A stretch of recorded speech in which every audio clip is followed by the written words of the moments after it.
로마서 강해를 하고 있습니다. 강해라는 것은 계속해서 로마서를 깊이 있게 상고하면서 그 줄거리에 맞춰서 그 원 저자의 그 목적을 따라 또 하나님이시죠. 하나님의 뜻을 따라 더 깊이 있게 상고하고 생각할 수 있는 이 장점이 있습니다. 지난 시간 우리는 하나님의 진노와 징계의 차이에 대해서 나누었습니다. 하나님의 진노와 징계가 차이가 있어요. 진노는 무엇이냐면 법정적 관계로 인하여서 하나님의 심판이 죄인에게 쏟아지는 것이 바로 진노입니다.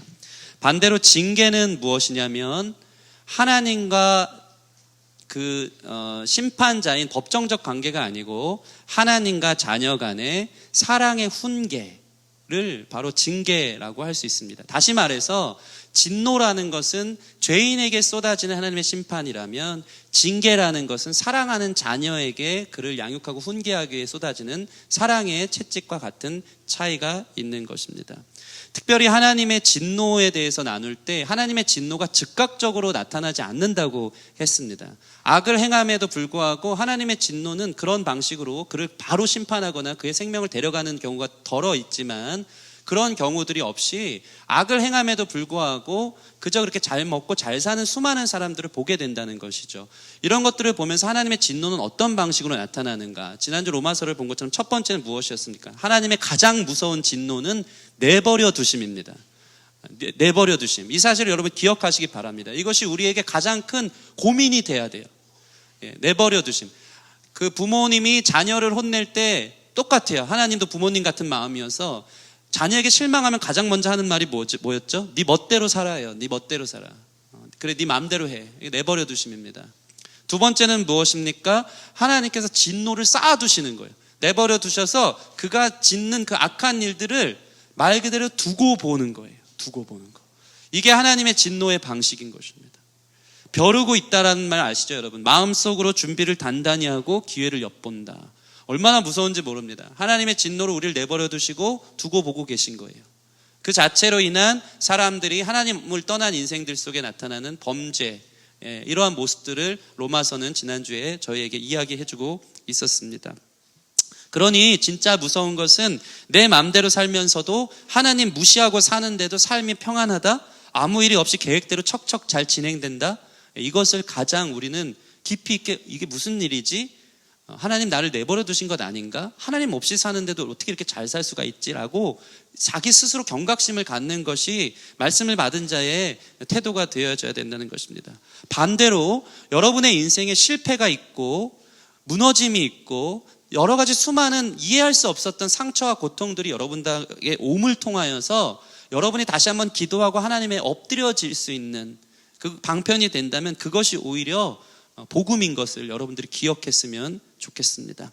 옆 사람 보면서 하나님이 당신을 내버려 두지 않기를 바랍니다. 아멘, 아멘. 그래서 이 얘기를 했어요. 다윗에게 있어서 그가 깊은 하나님이 그 마음을 아프게 하면서 그가 통에 자복하며 밤새도록 회개했을 때 그의 가장 큰 기도 제목은 무엇이었냐면, 날이 새도록 그를 가장 두렵게 한 것은 무엇이었냐면 주의 성령을 내게서 거두지 마옵소서. 이게 가장 큰 기도 제목이 되어야 될 줄 믿습니다. 다윗이 가장 두려웠던 건 날 내버려 두심이었거든요.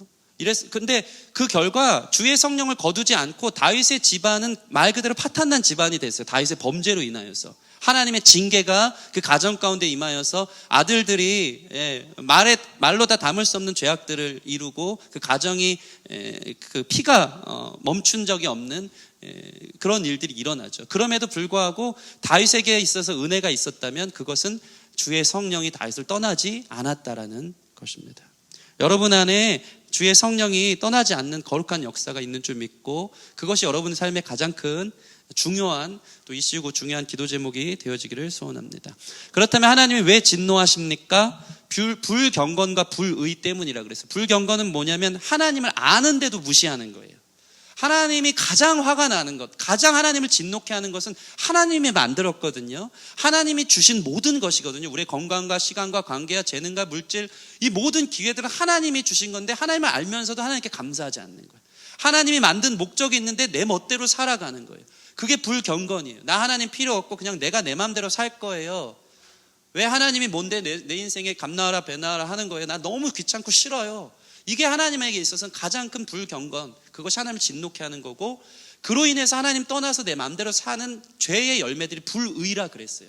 그 결과 성적인 타락들이 있었고 수많은 범죄함들이 로마서에 열거되어지는 것들을 우리는 보게 된다는 것입니다. 이처럼 로마서의 본론을 시작하면서 복음의 시작은 우리가 그런 존재라는 거, 하나님의 진노를 살 수밖에 없고 하나님을 떠나서 그 불의의 열매를 맺을 수밖에 없는 연약한 존재, 하나님의 심판을 받을 수밖에 없는 죄인이라는 사실이 로마서 본론으로 시작된다는 사실을 우리는 기억합니다. 이것은 마치 복음이 들리기 위해서는 먼저 이 암 말기 환자에게 당신이 이 암덩어리를 떼내지 않으면 당신은 죽는다고 이야기하는 것이 그 복음의 시작인 것과 똑같은 거예요. 암 고치려면 이 암덩어리가 분명히 그 사람을 죽이고 있는데 이거 이대로 둬도 괜찮아요 라고 얘기하는 것은 복음이 아닌 거예요. 마찬가지로 로마서의 본론의 시작은 무엇입니까? 당신 죄인이다. 하나님을 떠난 죄인이다. 하나님을 무시하는 죄인이다. 그 결과가 이렇다. 그 죄의 암덩어리를 끊어내지 않으면 당신 죽을 수밖에 없다라고 이야기하는 것이 복음의 시작이라는 것입니다. 여러분, 복음은 그저 무책임하게 우리를 끝까지 사랑하시니까 괜찮아, 하나님 떠나 마음대로 살아도 하나님 너를 용납하시고 사랑하셔, 그게 복음이 아닌 것을 여러분 기억하시기 바랍니다.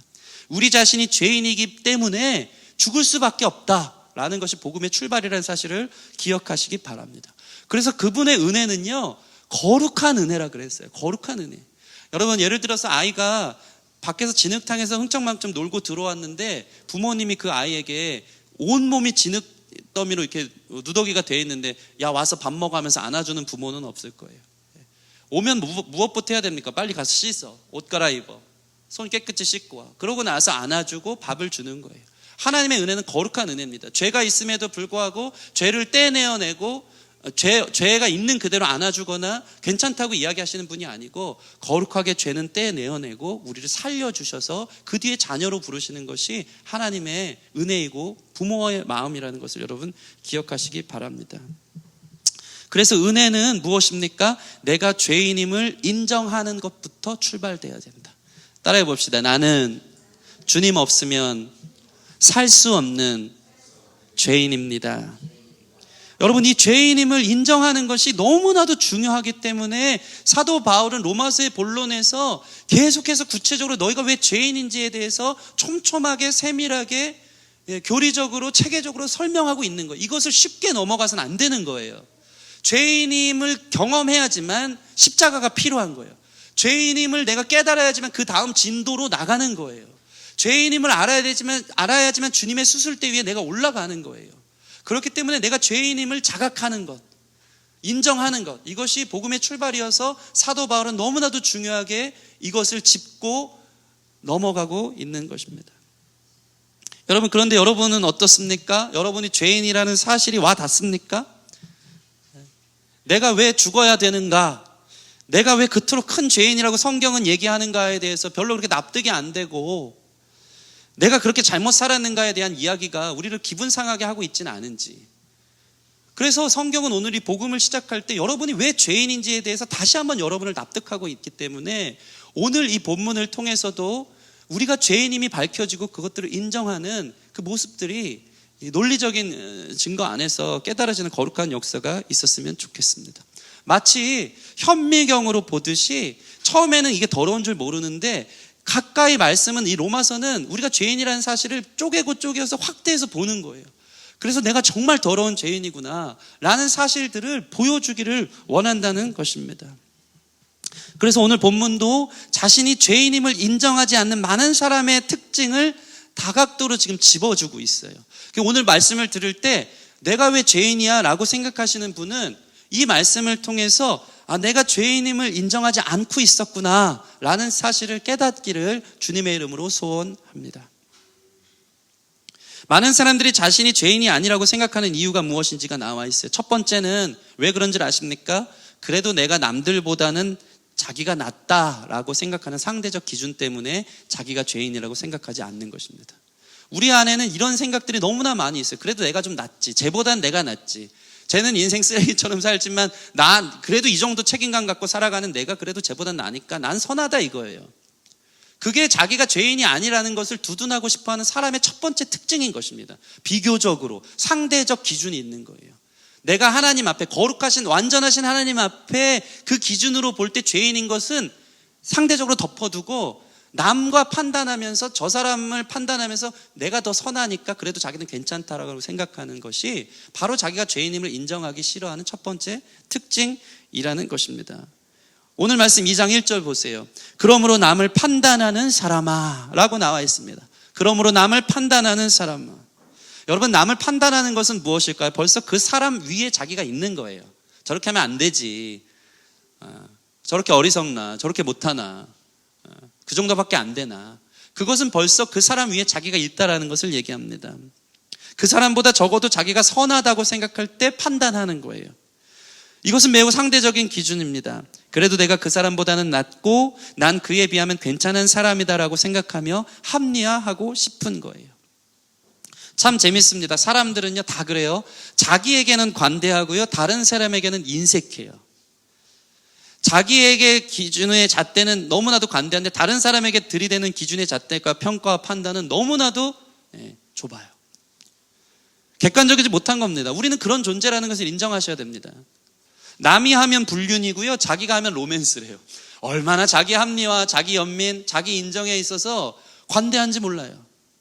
남이 하면 쿠데타고 자기가 하면 개혁인 거예요. 사람은 그래요. 사람은 그래요. 그렇게 다른 사람의 치부를 들춰내면서 사실은 자신이 죄인이라는 사실을 인정하고 싶지 않아서인 거예요. 여러분, 사람에게 판단하는 능력은요 하나님을 닮아서 그래요. 하나님은 공의로우시거든요.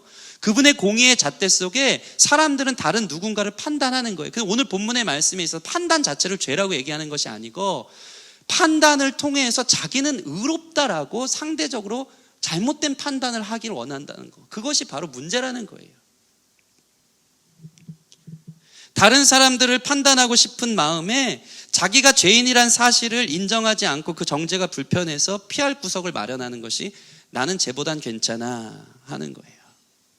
그래서 그 공의의 잣대를 자기에게 들이밀기는 싫어요. 본성이 하나님 닮아서 판단하고는 싶은데 자기한테는 관대하고 남을 기준으로 해서 자기는 괜찮다라고 얘기하는 거짓된 생각 속에 사로잡힌 것이 인간의 모습이라는 것입니다. 왜 정치나 뉴스를 보면 이런 이야기 있지 않습니까? 이슈를 더 큰 이슈로 덮는다. 이게 뭡니까? 자기 인정 안 하고 다른 사람, 더 큰 이슈를 들춰서 자기의 문제는 감춰지기를 원하는 것과 똑같은 것입니다. 그러나 상대적일 뿐 죄는 그대로 있다는 사실을 여러분 기억하시기 바랍니다. 두 번째로, 내가 죄인임을 인정하지 않는 이유가 무엇이겠습니까? 성경은 이야기합니다. 자기가 판단하는 그 사람과 똑같은 죄를 당신이 짓고 있다는 사실을 그가 모르기 때문에 자기가 죄인이라는 생각을 안 하는 거예요.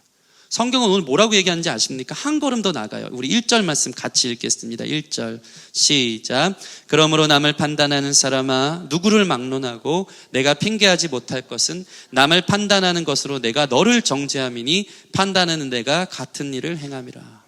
판단 자체가, 판단을 통해서 자기의 죄를 두둔하려는 것 자체가 자기가 죄인이 아니라는 것을 인정하고 싶은 사람의 모습이라면, 두 번째 성경은 뭐라고 얘기하냐면 사실은 그 판단하는 죄가 사실 너도 똑같은 사람이다라고, 너가 죄인이라는 것을 인정하라고 이야기하고 있는 것입니다. 우리 3절 말씀 같이 읽겠습니다. 3절 말씀 시작. 이런 일을 행하는 자를 판단하고도 같은 일을 행하는 사람아, 내가 하나님의 심판을 피할 줄로 생각하느냐. 사람이 참 어리석어요. 자기가 그 사람을 판단하지만 사실 그 판단하는 그 기준 속에 자기도 똑같은 사람이라는 것은 모를 때가 참 많이 있습니다. 성경은 우리가 그 사람이나, 우리가 판단하는 그 사람이나 나나 똑같은 죄인이라고 말하는 거예요. 우리는 자주 이 한국교회, 대형교회 문제, 노년의 끝이 좋지 않은 이 목사님들의 이야기들을 들춰내면서 이 혀를 차면서 어떻게 저럴 수가 있느냐고 생각합니다. 재정 비리에 관한 이야기나 윤리 도덕적인 죄악들, 또 그들이 그 권력이 좋아서 세습하는 괴물이 된 사람들의 이야기를 들으면서 어떻게 사람이 저럴 수 있지라고 판단하는 거예요. 근데 성경은요 뭐라고 얘기하면 너도 똑같은 사람이라는 거예요. 제가 그 생각을 가만히 해봤어요. 만약에 제가 그런 사람이 된다면, 내가 그런 자리에 있다면 저도 거기에서 자유로울 수 없는 사람이라는 것을 저는 인정하지 않을 수 없다는 것입니다. 우리도 그 자리에 서면 똑같은 죄인이지 않을까요? 여러분은 다릅니까? 우리는 죄라는 이 온실에 우리가 있으면 그 꽃을 필 수 있는 온실의 상황과 조건만 주어지면 언제든지 그 사람과 똑같은 죄를 지을 수 있는 연약한 존재라는 사실을 인정해야 하는 것입니다.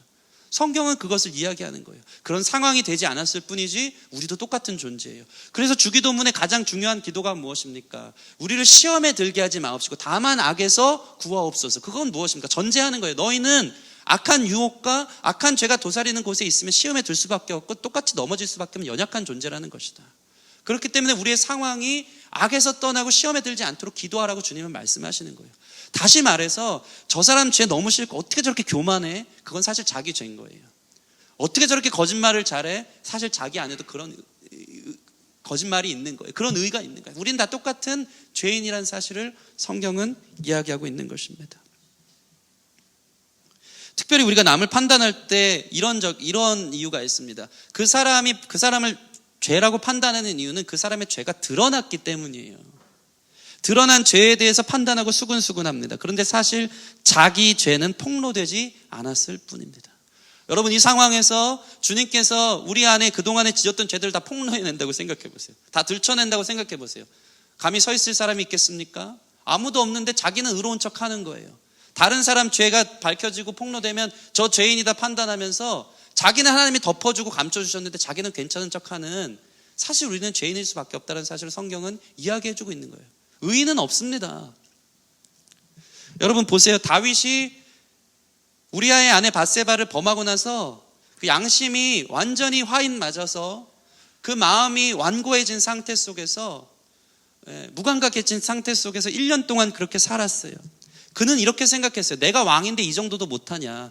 내가 왕인데 부인의 아내쯤 뺏어서 내 아내 삼고 내가 즐기고 내 신복이었던 부하 뭐 죽으면 어쩌냐. 내가 왕인데 이 정도도 못하냐 하면서 교만한 마음으로 전혀 죄에 대한 자각이 없었을 것이에요. 그런데 어떤 일이 벌어집니까? 나단이란 선지자가 와서 비유를 들어요. 어떤 비유를 듭니까? 양이 엄청 많은 자가 있는데 옆집에서 애지중지 키우는 어린 양 한 마리를 욕심을 가져서 그 양을 뺏어간 사람이 있다라는 것을 나단 선지자가 와서 다윗 앞에 고발해요. 그러니까 다윗이 자기 죄는 모르고 폭로되지 않으니까 그건 누르고 있으면서 그 사람 어딨냐, 당장 데리고 와라, 내가 죽여버리겠다 이러고 있는 거예요. 그때 나단이 어떡합니까? 찬물을 확 끼얹으면서 그게 바로 당신이다. 다윗의 죄가 그 앞에 폭로되기 시작하니까 다윗이 그 앞에 무너지기 시작하는 거예요. 맞네, 그게 나네. 똑같이 양 훔친 사람 판단했던 다윗이 너 똑같은 사람이다 얘기하고 그것을 정확하게 하나님께서 들춰내시니까 내가 그런 사람이었네 하면서 거기서부터 통회하고 자복하는 다윗의 회개가 시작되는 거예요. 얼마나 다윗이 나단의 공격, 그게 너야 라고 얘기했을 때 얼마나 아찔하고 얼마나 충격적이었을까요? 하나님이 아시는데 그 앞에 무너지기 시작하는 것입니다. 다만 들춰지지 않았을 뿐이지 기고만장하고 자기는 괜찮은 척하는 것이 바로 우리 자신이라는 사실.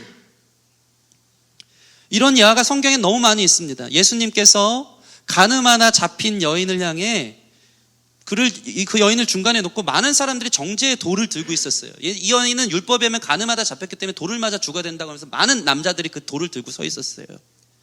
그때 예수님이 어떡합니까? 너희 중에 죄 없는 자가 이 여인을 돌로 치라고 하면서 땅바닥에 보고 글을 씁니다. 많은 신학자들이 이 글은 무엇이었을까? 근데 놀라운 것은 그 글을 보고 돌을 들고 있어서 그를 정죄하고 판단을 했던 그 사람들이 돌을 내려놓고 도망치듯이 달아납니다. 그 글은 무엇이었을까요? 박집사, 내가 너 지난번에 한 일 내가 알아. 김권사, 네가 그렇게 한 거 알아. 그 죄를 폭로하니까 이 여인을 돌로 정죄하려던 사람들이 내가 그런 사람이네. 예수님은 다 아는 거예요. 얼마나 무서운 얘기입니까? 하나둘씩 찔림을 받고 그들은 도망친 거예요. 그 말은 무엇입니까? 그 여인이 죽어 마땅하다 생각해 돌을 치려 할 때 사실은 자기도 돌 맞아 죽을 죄인이라는 사실을 예수님이 들춰내니까 도망치는 거예요. 예수님은 그들의 마음속에 은밀한 것을 다 아셨습니다. 보세요. 가늠하다 붙잡힌 그 여인은 그 마을에서 유명한 여인이었어요. 기생이었어요. 돌을 들고 있는 사람들은 그 마을의 남자들이었어요. 성경은 그것을 우리에게 이야기해주고 있는 거예요. 그 마을에서 이미 그 여인은 남자들의 노리개 취급을 당한 여인이었고, 그 여인을 향해 음욕을 품지 않은 남자는 없었을 것이고, 그 여인을 가늠한 사람들도 잡혔던 그 남자 외에 수많은 사람들이 있었을 것이라는 걸 성경은 이야기해주는 거예요. 예수님이 그거 죄 폭로하니까 내가 똑같은 죄인인데 내가 어떻게 이 사람을 정죄하는가 하면서 부끄럽게 달아나는 거예요. 성경은 그걸 이야기하는 겁니다. 남을 판단하는 너희가 같은 죄를 범하면서 남을 판단하냐. 남을 판단하면서 자기는 의롭다고 생각하지 말아라. 죄인임을 인정하지 않는 이유 중에 하나가 저 사람 저렇게 사는데 난 그렇게 안 살고. 근데 성경은 말해요. 너 똑같은 사람이다. 그 앞에 우리는 객관적으로 필터링 없이 하나님과의 단독자로 서서 맞습니다. 저 그런 죄인입니다 하면서 내가 죄인임을 인정해야지 복음의 십자가 가운데로 진도가 나간다는 사실을 바울은 이야기해주고 싶은 거예요. 어디 의로운 사람이 있습니까? 어디 팔짱을 끼고 나이스한 신자처럼 앉아서 나랑은 다른 얘기지 할 사람이 어디 있어요? 하나님 다 아시는데. 세 번째, 자기가 죄인임을 인정하지 않으려는 이유는 뭐냐면요, 자기 삶이 평안하기 때문이에요. 4절 말씀 보실까요? 4절 같이 읽겠습니다. 시작. 혹 내가 하나님의 인자하심이 너를 인도하여 회개하게 하심을 알지 못하여 그 인자하심과 용납하심과 길이 참으심의 풍성함을 멸시하느냐. 여러분 보세요. 이 4절을 보시면 혹 내가 하나님의 인자하심이 너를 인도하여 회개하게 하시기 위해서 그의 인자하심과 용납하심과 길이 참으심이 사실은 있는 건데, 그 풍성함이 있는 건데, 많은 사람들은 하나님께서 자기 삶을 치지 않고 자기 삶이 평안하고 하나님의 인자하심 때문에 그나마 덮어줘서 여기까지 온 것인데, 기회를 주신 것인데 자기가 괜찮게 살아서 아무 문제 없이 여기까지 왔구나라고 생각하는 사람들이 있는 거예요. 삶이 평안하다고 여러분 죄인이 아닙니까? 성경은 말합니다. 여러분이 삶이 평안합니까? 여러분이 죄를 안 지어서가 아니라 하나님의 인자하심 때문이에요. 여기서 말하는, 보세요, 4절 보세요. 그의 인자하심과 용납하심과 길이 참으심이 풍성하다고 하였는데, 이 인자하시다라는 것은 헬라어로 크라우마이라는 거예요. 그건 뭐냐면 친절하게 필요한 것을 공급하신다는 뜻이에요. 그러니까 주님의 인자하심은요, 내 삶과 상관없이 그분이 친절하셔서 필요한 것을 우리에게 공급해 주시는 분이세요. 우리의 죄의 기준과 우리의 삶의 형편없는 것과 상관없이, 우리가 스스로 생각하는 선과 악의 기준과 상관없이 하나님은 필요에 따라 해를 주시고 기회를 주시고 비를 주시고 여러 가지 일들을 주시는 거예요. 그 인자하심으로 동일하게 내가 죄인임에도 불구하고 하나님 인자하심 때문에, 내가 잘 살아서 의인이어서가 아니라 하나님의 인자하심 때문에 그 은혜를 베풀어 주고 계신 것 뿐이에요. 필요한 것은 공급받고 있고, 하나님의 친절하심 때문에 사실은 여러분의 삶과 상관없이 사업도 잘 되는 거고 어느 정도 살 수 있게 된 것입니다. 여러분 계획대로 되고 있고 내 원하는 필요대로 때를 따라 공급이 됩니까? 여러분 그것이 내가 죄를 짓지 않기 때문이라는 사실이 아니라는 것을 기억하시기 바랍니다. 요나가요, 하나님께 불순종하는 죄를 짓고 다시스로 도망가는데 기가 막힌 타이밍에 배가 와요. 그 당시에 배가 다시스로 가려면요, 적어도 2개월 내지 4개월은 기다려야지 배가 한 대씩 오는 시기예요. 요나가 불순종해서, 죄인이거든요. 하나님 싫어서 떠났는데 기가 막히게 다시스로 가는 배가 왔다는 사실은 하나님의 인도하심과 인자하심이 있는 거죠. 자기가 선을 베풀었기 때문에 그 타이밍, 좋은 타이밍에 내가 이렇게 성공하고 기회를 잡았다, 내가 이렇게 살 수 있었다 라고 생각하는 것은 착각이라는 것입니다. 왜 하나님의 인자하심 때문에 우리가 살 수 있습니까? 그것은 무엇입니까? 그 이어져서 나오는 거예요. 그의 인자하심과 용납하심과 같이, 용납하심과 길이 참으심이 풍성하다고 연결돼요. 용납하신다는 것은 헬라어로 아노켄데 자제하신다는 거예요. 자제하신다는 거. 하나님의 공의로, 하나님의 거룩함으로 즉각적으로 심판할 수 있는데 그분은 힘을 감추세요. 그분은 자제하세요.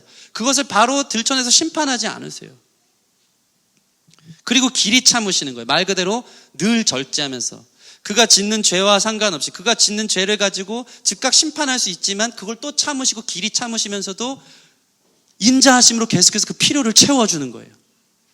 이게 내가 잘나서가 아니에요. 하나님이 인자하시고 하나님의 오래 참으심이고, 사실은 그것은 회개를 하라는 하나님의 기회라는 사실을 성경은 이야기하고 있는 거예요. 하나님 앞에 선행을 하고 하나님을 잘 믿지도 않음에도 불구하고 여러 삶에 평안합니까? 회개의 기회라는 것을 기억하시기 바랍니다. 하나님 잘 믿지도 않는데 가정이 잘 돌아가고 뭔가 내 계획대로 척척 진행됩니까? 하나님의 인자하심 때문이지 여러분이 잘나서 그런 것이 아니라는 사실을 기억하시기 바랍니다.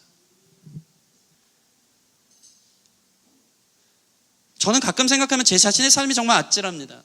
제 연약함과 죄와 상관없이 하나님의 풍성한 은혜가 나를 떠나지 않는 것이 가끔은 너무 죄송해요. 여러분 안에 이런 경험이 있습니까? 그것 때문에 회개가 나올 때가 있어요. 이 남포교회 박영선 목사님은 늘 설교할 때 이놈이에요. 이놈이 이래요.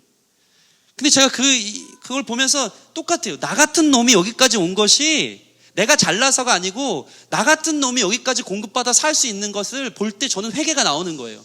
하나님의 길이 참으심, 나 같은 죄와 상관없이 주님께서 공급하시고 여기까지 인도하신 걸 보면 내가 잘나서가 아니라 거기에 회개가 터져 나오는 것이 죄인들의 당연한 반응인 거예요. 근데 죄가 없다라고 생각하는, 난 죄인 아니라고 생각하는 사람은 내가 이 정도 했으니까 당연히 받는 복이지라고 생각한다는 거예요. 성경은 그것을 찌르고 있는 것입니다. 그러면 우리는 그 두려움 앞에 더 회개하게 되는 것입니다.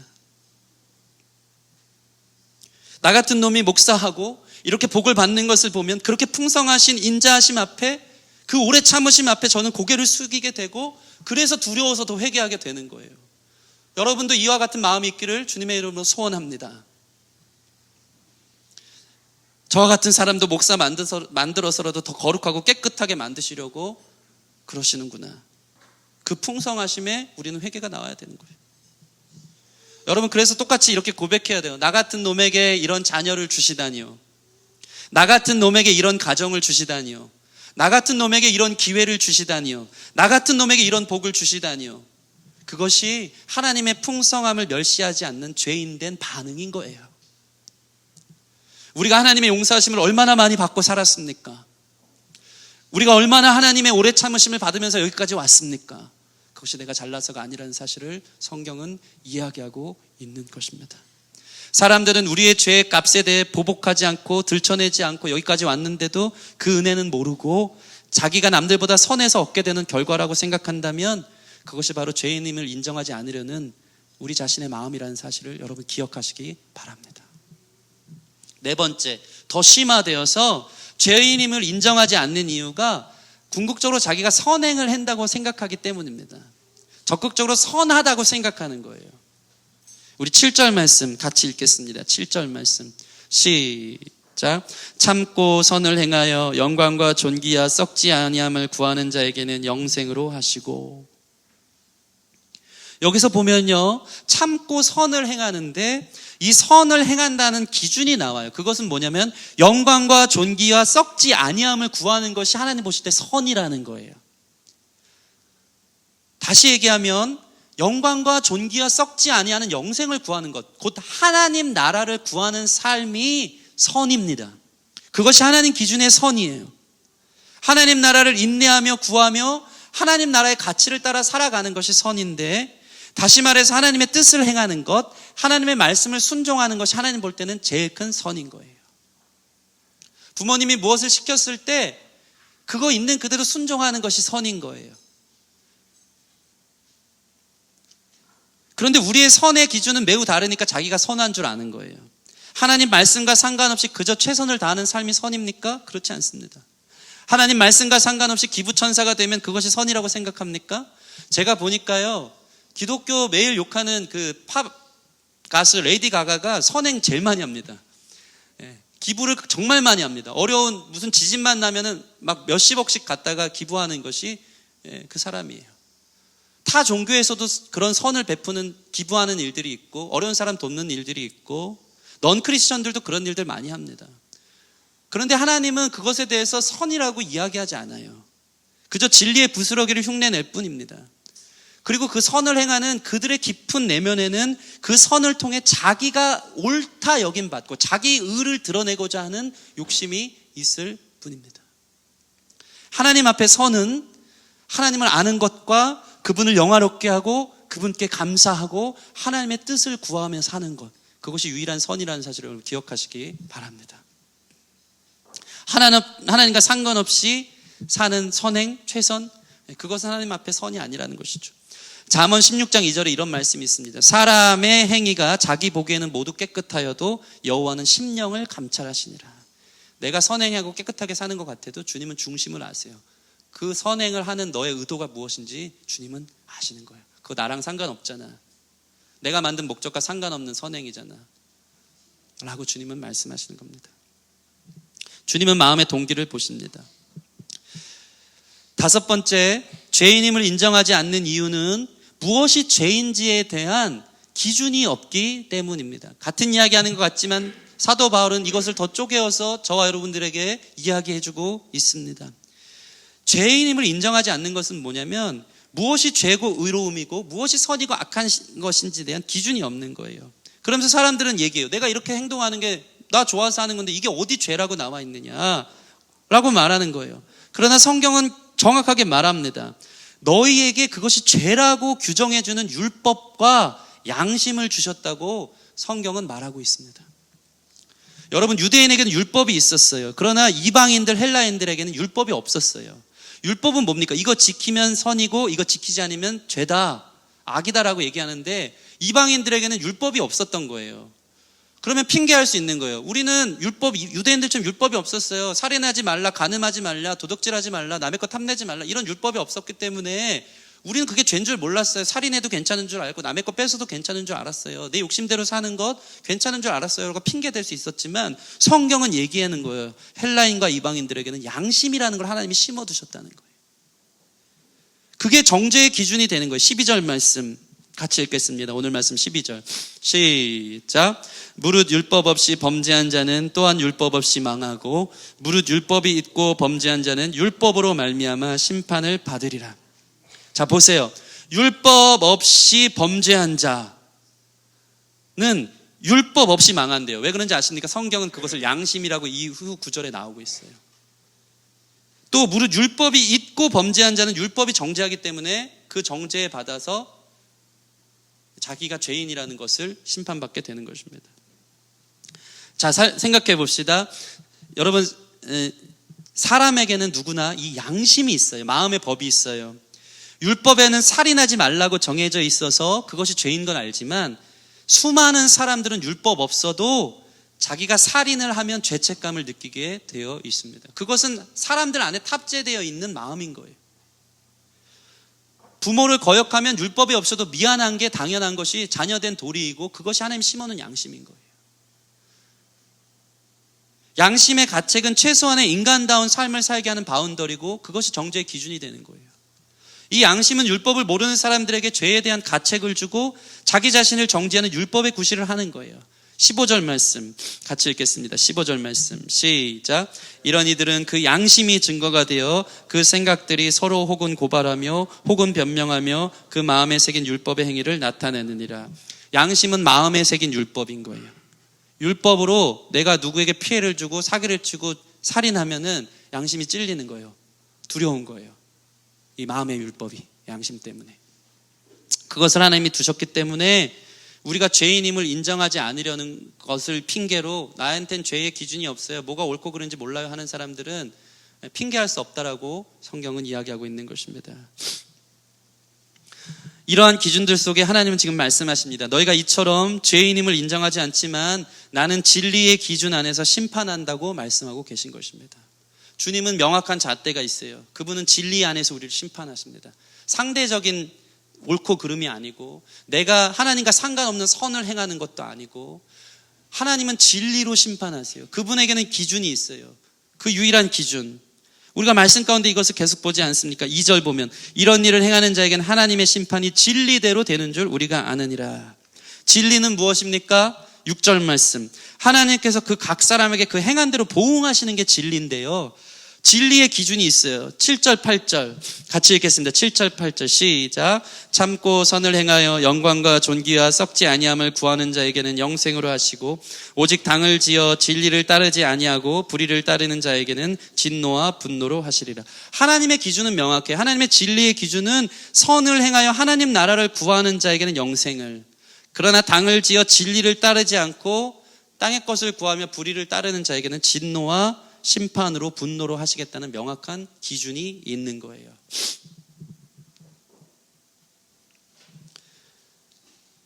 이 모든 진리의 기준은 유대인이든 헬라이든 상관없이 공정하게 다루신다고 9절 10절에 나와 있어요. 여러분, 이것이 오늘 말씀이 보여준 우리 자신입니다. 남을 판단하는 것부터가, 자기가 선해서 삶이 잘 풀린다고 생각하는 것 자체가, 또 그 자신의 선의 기준이 자기에게 있어서 판단한다는 그 자체가 사실은 우리가 죄인일 수밖에 없다는 사실을 드러내주고 있어요. 율법과 양심이 있다는 것 자체가 거기에 저촉되는 우리는 죄인일 수밖에 없다는 사실을 성경은 폭로하고 있는 것입니다. 복음은 거기부터 시작되는 거예요. 진리 안에 볼 때 우리는 다 죄인이기 때문에 그럼 이제 어떻게 할꼬? 그 말씀 제대로 들은 사람은요, 똑같은 반응이 있어요. 그럼 이제 어떡할꼬? 화로다 나여 망하게 되었도다. 주여 나는 죄인이오니 나를 떠나소서. 이게 예수님 만난, 복음을 제대로 만난 사람의 첫 번째 특징인 거예요. 이 특징이 저와 여러분 가운데 일어나기를 소원합니다. 그래서 제가 보니까요, 아무리 생각해도 잘 몰라서 지옥에 가는 것보다는 아는데도 죄인임을 인정하지 싫어서, 그래도 나 하나님 싫어서 하는 그 교만과 완고함 때문에 심판받는 사람들이 더 많은 것 같아요. 이것이 구원에 있어서 아주 큰 장애 요인입니다. 내가 죄인인 것을 인정하지 않는 것. 여러분, 이것을 인정한다면 여러분은 복음을 받고 이미 구원의 길에 들어선 사람인 줄 믿습니다. 오늘 이 시간 그러한 인정함이, 그러한 자각함이 저와 여러분 안에 깊이 있게 새겨지기를 소원합니다. 그래서 오늘 본문의 마지막은 이렇게 마무리됩니다. 16절 말씀 같이 읽겠습니다. 16절 말씀 시작. 곧 나의 복음에 이른 바와 같이 하나님이 예수 그리스도로 말미암아 사람들의 은밀한 것을 심판하시는 그날이라. 아멘. 곧 나의 복음에 이른 바와 같이. 이 복음은 무엇이었습니까? 로마서 1장 17절 서론에 바울이 정리했습니다. 같이 한번 읽어보겠습니다. 로마서 1장 17절 시작. 복음에는 하나님의 의가 나타나서 믿음으로 믿음에 이르게 하나니 기록된 바 오직 의는 믿음으로 말미암아 살리라 함과 같으니라. 아멘. 여기서 나오는 하나님의 의, 선함은 예수 그리스도라고 했어요. 예수 그리스도를 믿음으로 말미암아 사는 게 복음인데, 이 복음에 이른 바와 같이 자신이 예수 그리스도가 필요 없는 괜찮은 사람, 선한 사람, 그리 큰 죄가 없는 사람이라는 은밀한 마음의 상태가 바로 심판의 시작이요 이유가 된다라고 이야기하는 거예요.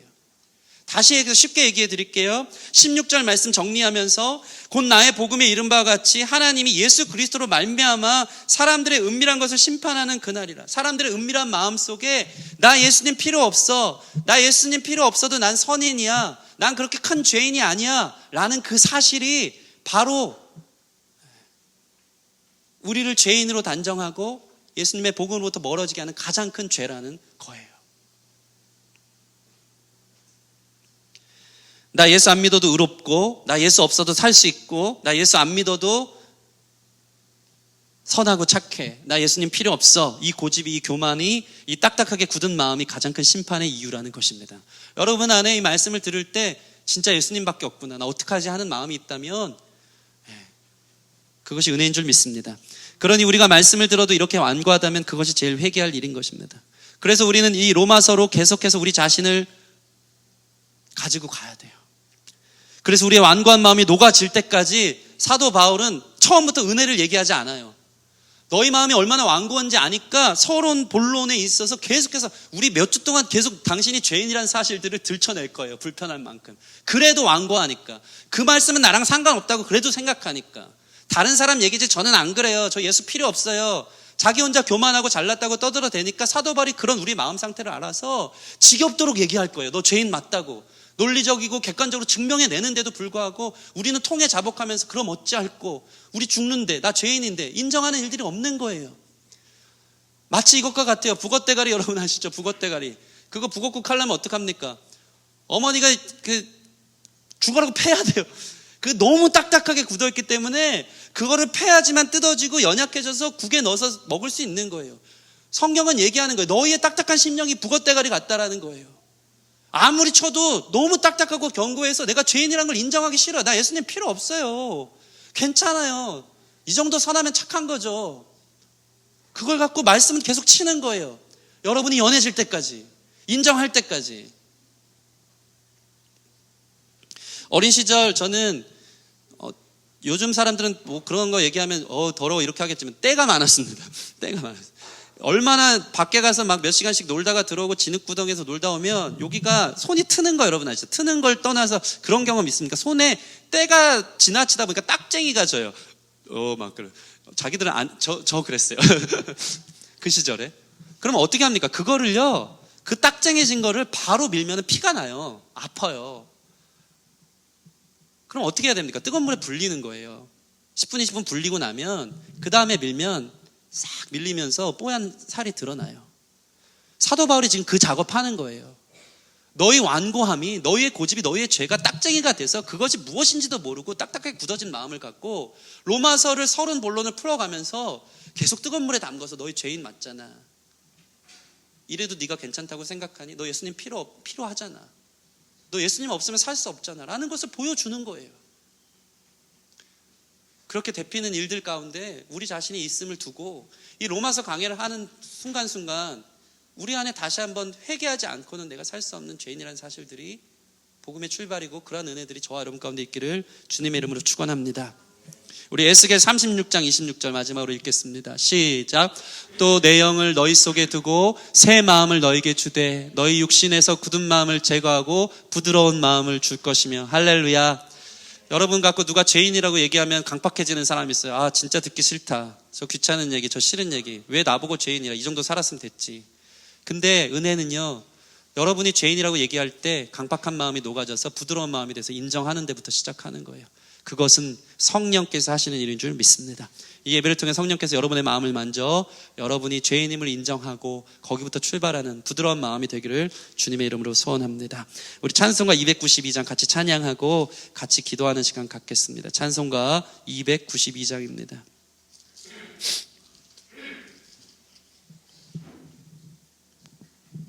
찬송가 292장입니다.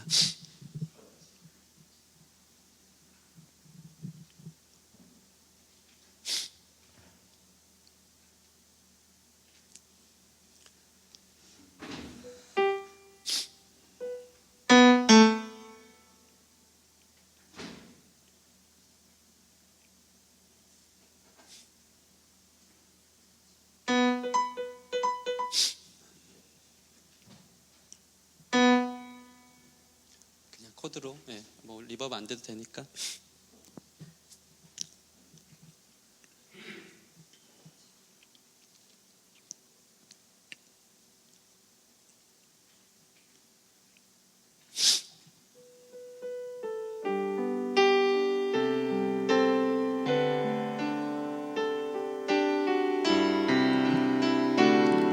같이 찬양하겠습니다. 주 없이 살 수 없는.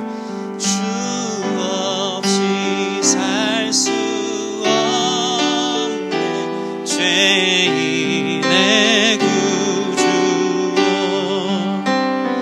그 귀한 보배 피로 날 구속하소서. 구주의 사랑으로 흘리신 내 소망 나의 위로 내 영광 됩니다. 다시 한번 1절. 주 없이 살 수 없네 죄인의 구주여, 그 귀한 보배 날 구속하소서. 구주의 사랑으로 흘리신 보혈이 내 소망 나의 위로 내 영광 됩니다. 같이 기도했으면 좋겠습니다. 죄인이라고 얘기하는데도 죄인임을 인정하기 싫고, 그래도 남보단 낫고, 그래도 열심히 살았고, 그래도 선행 행하고, 그렇게 얘기하는데 성경은 우리를 향해 계속 죄인이라고 이야기하고 있습니다. 그러나 복음은 거기부터 시작인 것을 우리가 인정할 때 주님의 밝은 빛으로 우리 자신의 삶을 보면 내가 죄인 중에 괴수요 가장 주님 앞에 범죄함이 있는 하나님을 등지는 패역한 자임을 우리가 고백하지 않을 수 없는 것입니다. 이 시간 기도할 때 하나님 남을 판단하기 전에 자기 자신을 보게 하여 주시옵시고 주님의 율법과 양심의 기준에 볼 때 하나님 내 자신이 죄인임을 주님 앞에 고백하오니 주님 없으면 전 살 수 없습니다. 저는 구원이 필요한 죄인입니다. 화로다 나여 망하게 되었도다. 주님 나를 불쌍히 여기사 주님 회개하며 참된 구원의 길로 걸어갈 수 있도록 인도하여 주시옵소서. 우리 같이 기도하며 나아가겠습니다. 하나님 감사합니다. 감사합니다. 주여 용서하여 주시옵소서. 우리에겐 의로움이 없습니다. 나는 선하지 않습니다. 어려운 말씀 같으나 성경은 우리를 향해 계속해서 우리의 굳은 산들을 제거하기 위해 우리를 수술하기 위해 주님 깊이 있게 배부를 찌릅니다. 주여 이 말씀이 우리를 울립니다. 나의 죄와 상관없는 주님의 인자하심과 주님의 풍성하심과 주님의 오래 참으심을 기억할 때 아버지 나 같은 죄인 고선한 것 있다고 여기까지 인도하셨습니까? 그 사랑 앞에 두렵고 떨림으로 회개하는 일들이 일어난 줄 믿습니다. 하나님 스스로 의롭다고 생각하며 선한 척 착각하며 판단했던 우리의 삶이 아버지도 그를 판단하지 못하면 그 죄가 자신의 것이기를 주님 고백합니다. 이런 우리를 불쌍히 여기사 아버지 앞에 참 은혜로 아버지 앞에 깨어 아버지 인내하며 참고 선을 행하여 주의 나라를 구하며 주님의 은혜를 구하는 자들 될 수 있도록 인도하여 주시옵소서. 하나님 감사합니다. 말씀이 우리를 들춰냅니다. 남을 판단하고 있었는데 그것 자체가 바로 우리의 죄였음을 우리는 부인하지 못합니다. 하나님 아버지 우리 자신이 잘나서 지금까지 살아온 줄 알았는데 사실은 하나님의 인자하심 하나님의 친절하신 은혜의 공급하심이었고 주님의 오래 참으심과 길이 기다리심이었음을 오늘 말씀을 통해 깨달았습니다. 내가 잘나서 아니고 하나님 은혜가 있어서 지금까지 살아왔기에 그 앞에 우리는 겸손해지며 더 큰 회개로 나아가는 줄 믿습니다. 율법을 볼 때 양심을 볼 때 우리는 늘 양심을 속이며 율법을 어겨가며 주님의 정해주신 진리의 기준 앞에 부합하지 못하는 죄인됨을 우리가 말씀을 통해 오늘 발견하였습니다. 이 말씀 앞에 자연스러운 반응은 주 없이 살 수 없다는 고백인 줄 믿습니다. 참고 선을 행하여 주님의 나라를 구하고 주님을 믿고 예수님 아니면은 내가 구원받을 수 없다라는 그 사실 앞에 우리가 깊이 나아가기를 원하오니 아버지 굳은 살과 같은 우리 마음을 제거하기 위한 이 로마서 말씀을 들을 때마다 불편한 말씀으로 생각하지 않고 그저 완고하게 주님 듣고 판단하는 것으로 끝나지 않고 내가 그런 사람이라는 것을 성령께서 깨닫게 하여 주셔서 그 앞에 주님의 복음이 아니고는 살 수 없다라는 거룩한 회개와 주님 앞에 엎드리는 십자가를 통과하는 거룩한 역사들이 이 말씀 가운데 나타날 수 있도록 역사하여 주시옵소서. 감사함이 예수님 이름으로 기도드립니다. 아멘.